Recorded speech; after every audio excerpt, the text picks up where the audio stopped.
নিচে কি সুন্দর শেকড়ের মতন গেছে। কাজ লাগবে কি কি, তাই তো?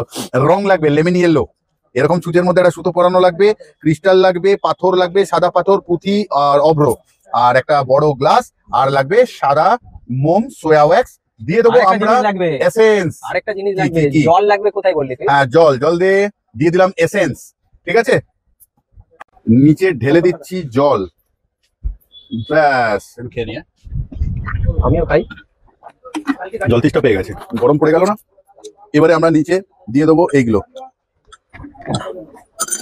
ভেঙে যাবে, আসতে দে রে। পাথর পাথর আনব্রেকেবল গ্লাস, সব নিচেটা যাতে দেখতে ভালো লাগে আমরা দিয়ে দিচ্ছি এই সমস্ত। একটু বেশি করে পুঁতি দিয়ে, আমার খুব ভালো লাগে পুঁতি। একটু গোলাপ ফুলের পাপড়ি দাও বাপি, তাড়াতাড়ি দাও গোলাপ ফুলের পাপড়ি, তাড়াতাড়ি। গোলাপ ফুলের শুকনো পাপড়ি জলে ভিজে পরে নরম হয়ে যাবে।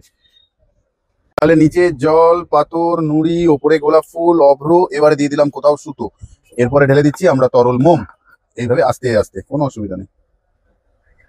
দিয়ে দিলাম হালকা করে জড়ি, হালকা করে জড়ি। এইভাবে আস্তে আস্তে আমরা ভরে দেবো পুরো মোমটা। তাহলে পুরোটা দেখলাম আমরা ক্যান্ডেলটা বানানো, তাই তো? নিচে কি সুন্দর শেকড়ের মতন গেছে, কি সুন্দর লাগছে যতক্ষণ এটা হাতে করে দেখবে। আমার তো খুব ভালো লাগলো। নিচেটা জল, এই যে পাথরগুলো নড়ছে, একটু কাঁচা আছে বলে আমি বেশি নাড়াচ্ছি না। তাহলে আবারও আসবো ফিরে তোমাদের ভালোবাসার দুনিয়াতে। ততক্ষণের জন্য ভালো থেকো, সুস্থ থেকো সবাই।